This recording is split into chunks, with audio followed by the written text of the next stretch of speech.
Assalamualaikum warahmatullahi wabarakatuh. Hai anak-anakku level 4 SD TQ Al-Abidin Surakarta. Apa kabar? Semoga kalian semua sehat ya.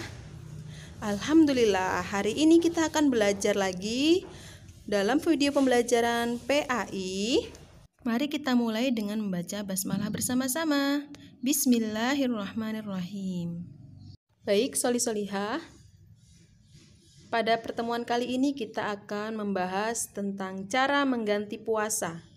Yang pertama, kita bisa mengganti puasa yang kita tinggalkan pada hari yang lain sebanyak jumlah yang sudah kita tinggalkan.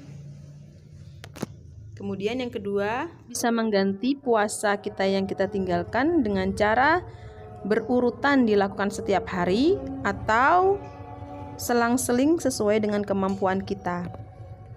Nah, untuk wanita hamil atau menyusui, cara mengganti puasanya ada dua pilihannya ya.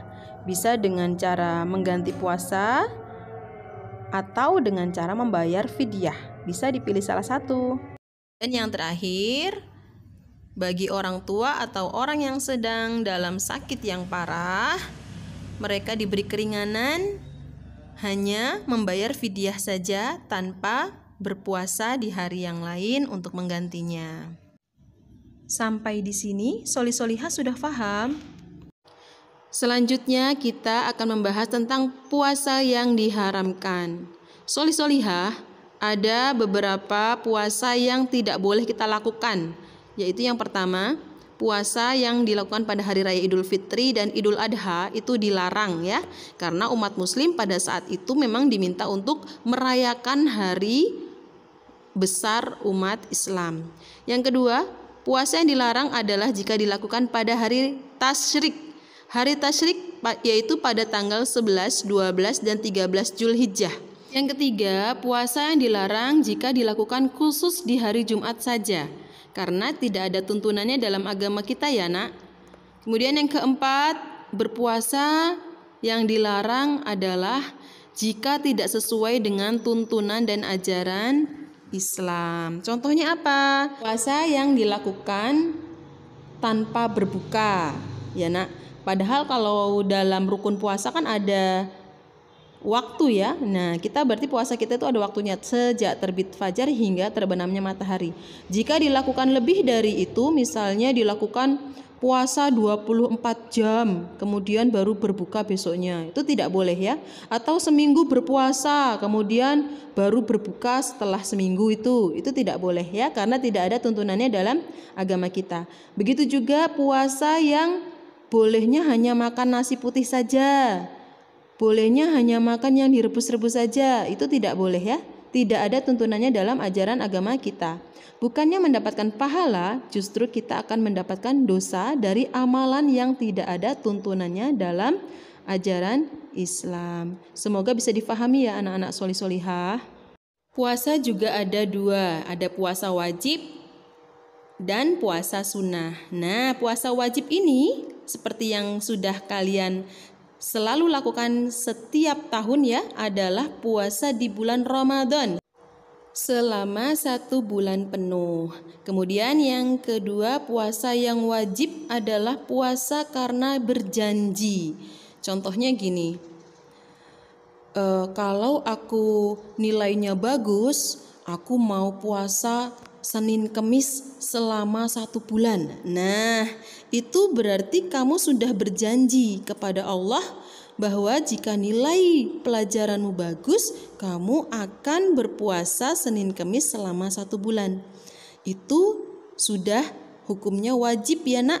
Wajib kamu bayar dengan cara berpuasa seperti yang kamu janjikan. Faham ya nak? Lanjutnya ada puasa sunnah. Puasa sunnah pasti kalian sudah tahu ya nak ya, macam-macamnya, karena kita sudah terbiasa melakukannya. Yang baru saja kita lakukan kemarin adalah puasa pada tanggal 9 dan 10 Muharram, yaitu puasa Tasu'a dan Asyura. Terus puasa pada tanggal 9 Zulhijjah ya, yaitu sehari sebelum Idul Adha. Kemudian ada juga puasa Senin dan Kamis ya. Setiap hari Senin dan Kamis kita melakukan puasa. Ada juga puasa Daud ya. Puasa Daud itu berarti sehari berpuasa, sehari berbuka ya. Dan ada juga puasa di pertengahan bulan Hijriyah, yaitu puasa Yaumul Bid, yaitu pada tanggal 13, 14, dan 15 di bulan Hijriyah.